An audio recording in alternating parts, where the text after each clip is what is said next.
Hey everyone, this is Katie. I am a creative artist, crafter, maker person. Currently not showered, so this is why you're getting audio with no visual. But I've been working on mixed media pieces, and I wanted to share a little bit about my process. The thing I love about mixed media is the fact that it kind of means just let yourself go wild. There's not one thing you have to do. It doesn't have to make sense. Color, scribble, use paper, use crayons, use paint, use pencil, use whatever. Use cardboard from other food boxes and play. And what happens is when you do that, it can kind of get you in a creative mode. And also things like this. Look at all these pretty colors. I normally wouldn't have put all these together, but I get in the zone of creating in a mixed media fashion and things just come together. Things just happen. So it can be either very liberating and feel easy to start this process, or for some, it can be rather intimidating because you may be used to having plans and stuff and ideas and structure.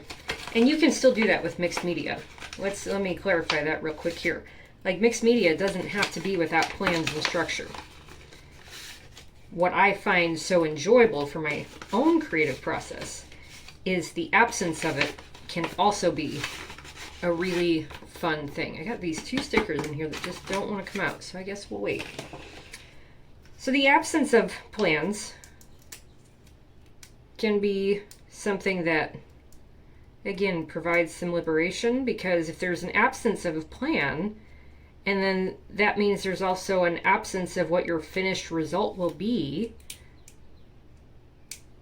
then does it make your finished result something that you like no matter what?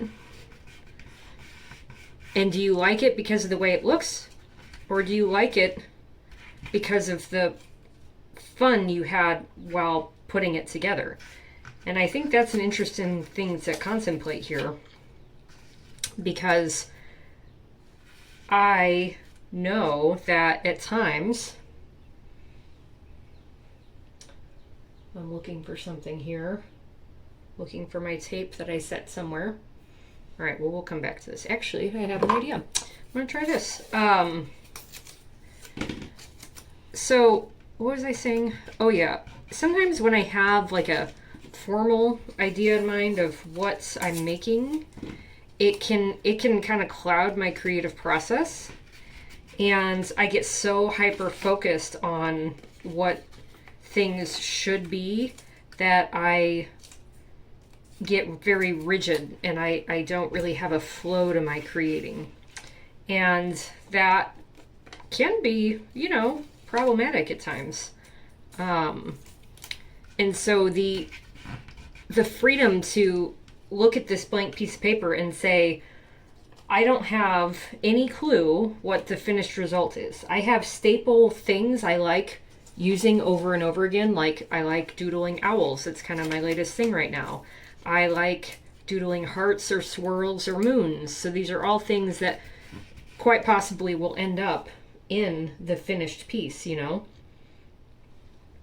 But it doesn't mean that I know what everything is going to look like. So I come from a family of lots of creative people, and my mom makes a lot of stuff, and she does a lot of collage work. And some of the things she learned is, you always want to kind of add some kind of framing around your edges to draw your eye into the center. So some kind of dark outline around your edges there. Now, depends on the picture, depends on the feel of it. And I'm adding that in now. Probably other colors are also going to get added in over it and what have you. I have more papers.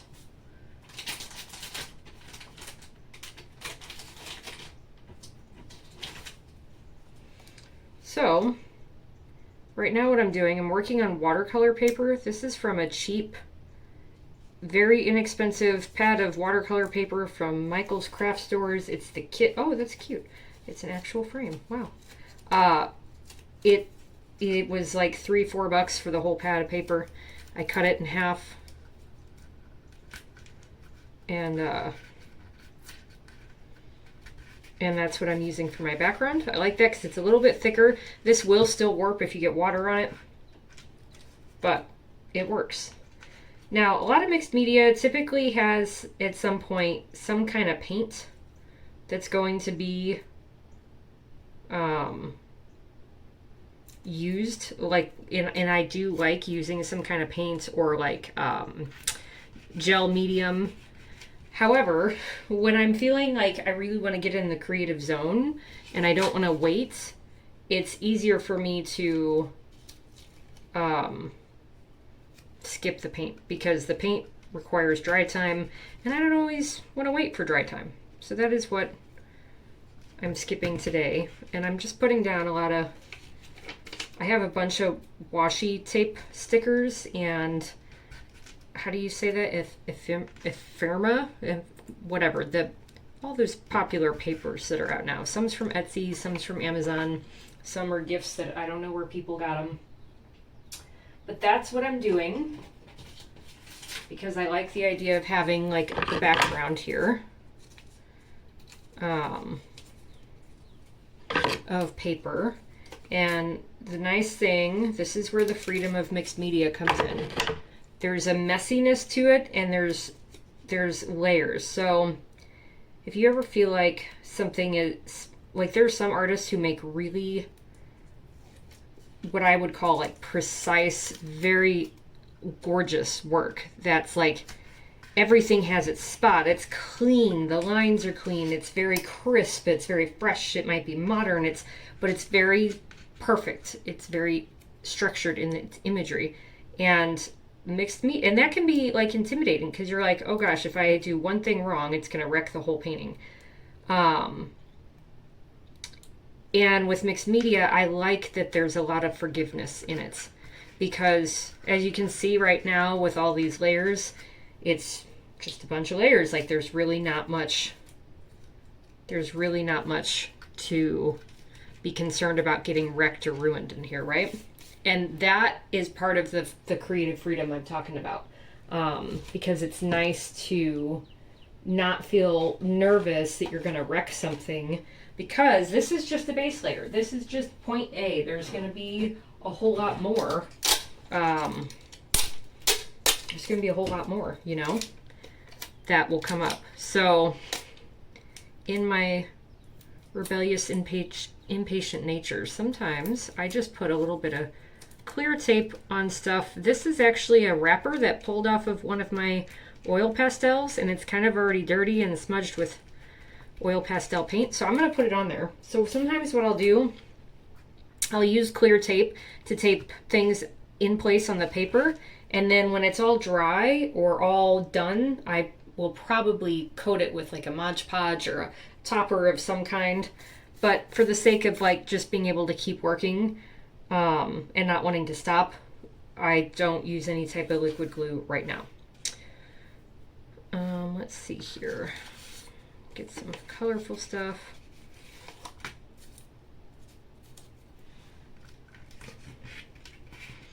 I really love oil pastels for mixed media because they blend well. They can give a lot of different texture. I don't know what that one is from. They can give a lot of different texture. And you get two different types. You get this drawing texture here, like what's with this one, or you can smudge it around. Now, this set that I have, this is a soft oil pastel. It doesn't smudge quite as much. I bought another box of water-soluble oil pastels. So that means you can take a brush to this with water and wet it down and it'll create, it kind of blurs it and creates lines. And these smudge a whole lot easier. And then I have another kind of pastels. It's a box of oil pastels, Paul Rubens, and it's all mixing whites. So even though that shows red, it's a box of all white pastels because this is a good tool for blending. I've noticed a big difference between the water soluble and the soft pastels, that the thickness of the oil texture tends to be so thick that when you do blend it out, it's hard to draw on top of. So that's just something you learn as you try different things and see what works. So I do like the messy nature of oil pastels. I enjoy it. I think it's fun. I like adding a lot of texture. So really what I do when I do these, I really try not to think too much, and I just color. I have 2 children. We're in the process of adopting, so a third on the way whenever we get a call. And, you know, we'll do arts and crafts sometimes and play together and stuff. And so there are definitely times when I'm playing with my kids where I'm just mindlessly doodling. And that's really what I try to get going when I'm working on mixed media, is I try to get in that same space where I can mindlessly doodle with my kids. Because I can't tell you how many times I've mindlessly doodled with my children, and I walk away like really loving what I made. And I think that happens not because of what I made, but because of the fun I had while making it, allowing myself to be in a free creative space and just flow with whatever comes to me, you know. So like some of these stickers and papers, I'm just gonna go right over with the pastel, because I'm gonna change up the colors. Some of I think one of the hard things for me with mixed media at this point is that there are some things that will get covered that maybe I wouldn't want to have covered, but that's the experience of layering, right? So this is an oil pastel that is super soft. It's one of the Paul Rubin ones. I've been using it a lot, and it's just about out of room. So it gets, you know, messy on your fingers. It's very, very soft. It comes off easily. The good thing about it is it's great for blending. It adds a lot of good texture. And I don't think you're gonna like not have any, I don't think you're gonna have any go to waste, because you can kind of get to all of it. So let's see what else we got here. So I'm just gonna fill in the spots, the blanks, you know, create borders, create lines. And this is where sometimes mixed media some people, like I've watched other mixed media people and I'm like, I really liked that background, and then it gets covered, but it's part of the process. So I think that's probably one of the more challenging spots, is figuring out how to let something you may really like get covered up. It doesn't always have to happen that way, of course, and being the creator, like if there's something you really enjoy, then probably you will opt not to cover it.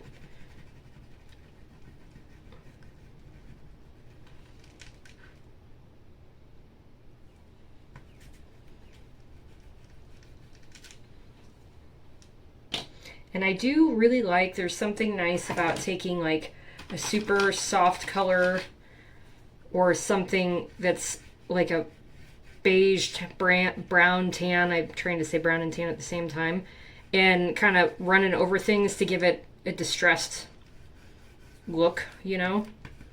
I enjoy that.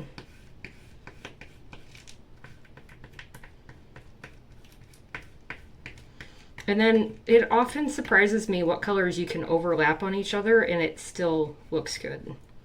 Oops, I'm breaking my pastel. So if the pastels break, I've done this many times, I just take off the broken part and use it, and it's fine. So like this stamp here, it's like washi tape stamp. I covered a little bit more than I wanted to because you can't see the person on it anymore. So I'm gonna try to just smear this oil pastel to where it's more visible. And then if it's still not to where I feel like it's as visible, I have another stamp, I'll probably take another one and layer it over the top. So if there's something that you know you like a lot, save that for your top layers. And don't try to incorporate it into these beginning stages, because the point is that those will get covered. So just take my white, go back through here, and add some more texture on top.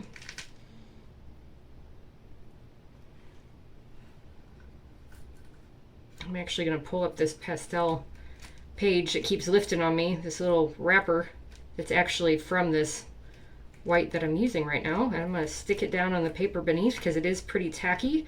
You know that putty stuff that is used in classrooms sometimes where you can put up posters, that tacky putty or whatever? That's what that feels like. So it's got some stick to it. I had a bunch on my hands. So see, this is a part that maybe once upon a time, and when I started out, I probably wouldn't have thought to cover the crown, but we're here now, and I had a little more pastel come off than I realized I would, so I'm just going to work it out. I have a sticker in here somewhere that I think a couple of them that are totally covered now, but again, it's just kind of, there's a creative freedom that happens when you can start feeling comfortable about letting stuff go and kind of flow on their own, and know that you can still find something else that you like again in that painting. It can be a little bit much to bear sometimes.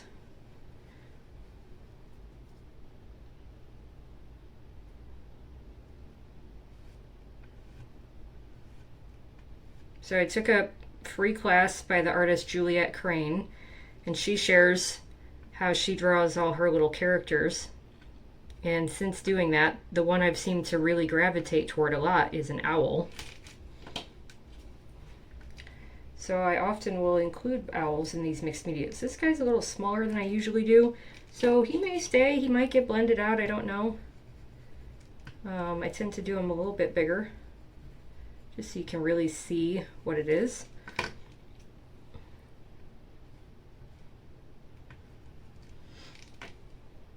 And that's the thing, so if I don't like the owl, I can still go back in and cover him up.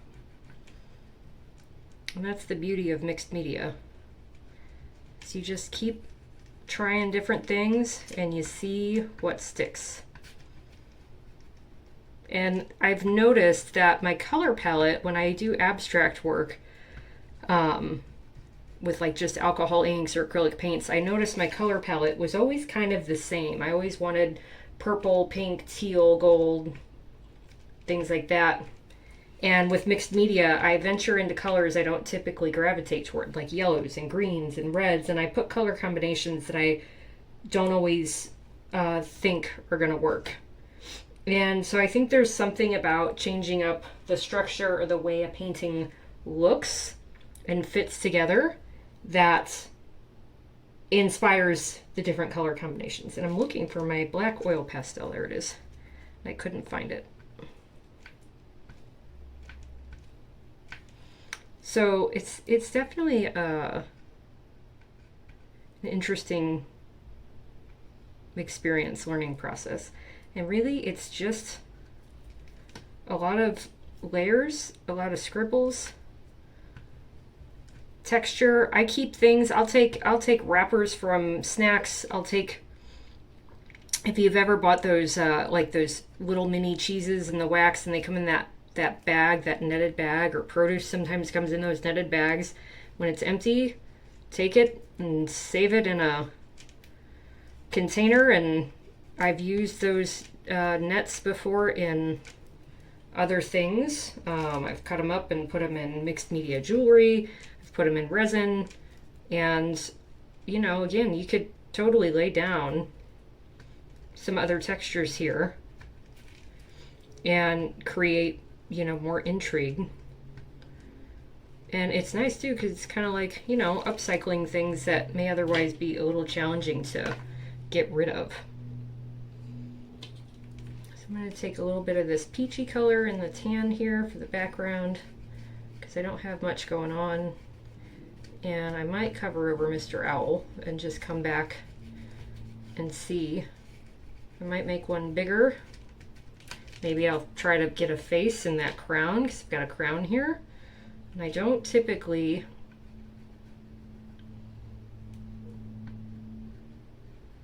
like drawing faces because it's still something I feel I'm learning.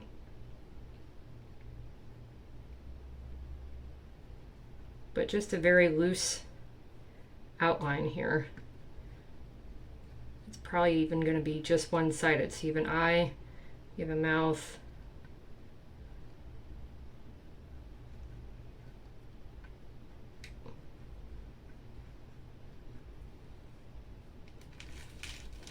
don't know how well it's showing up on the camera, but you get the idea. So you just play. And the thing is that I'm learning about creating, it doesn't all have to be perfect. It doesn't have to be what every single person across the United States wants in their home, or in the country that you live in, or wherever you're at. Like, not everything has to be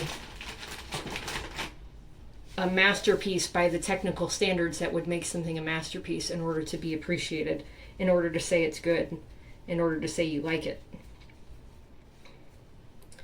And yet, everything's a masterpiece because if it brings joy to you while making it,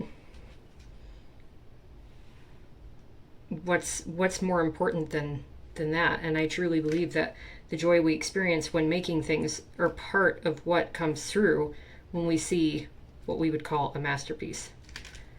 And I'm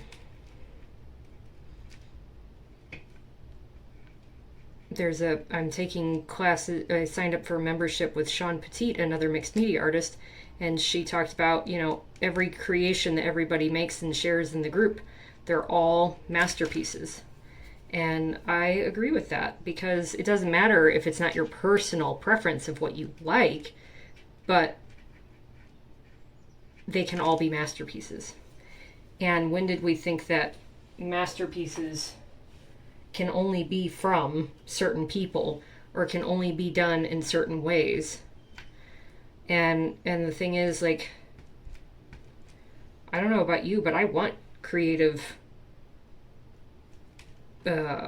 options. I want to see, like, not just as an artist in what I make, but as in what I look for my own inspiration or the stuff I want to put in my house. Like, I want those differences. I want that handmade something from that person who,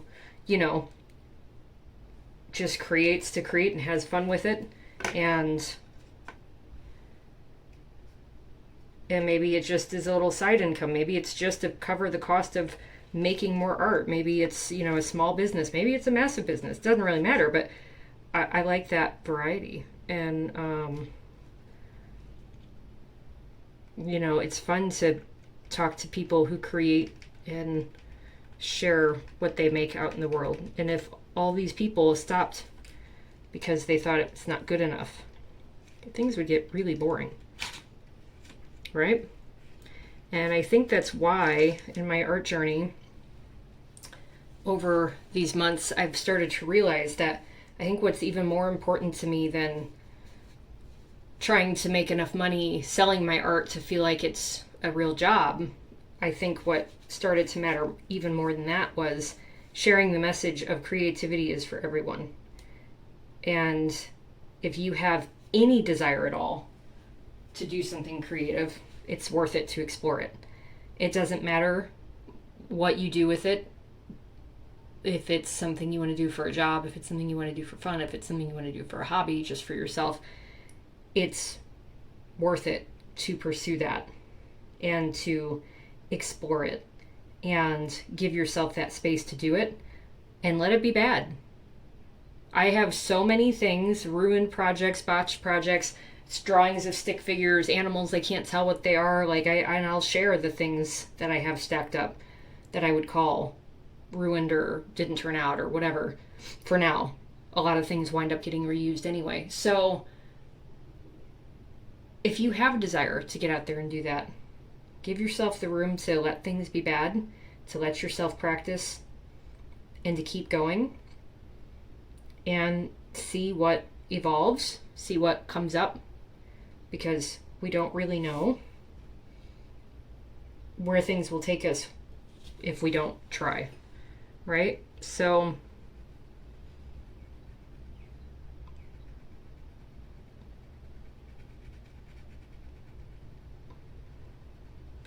I just got a flash to color this in a little bit with a darker color maybe.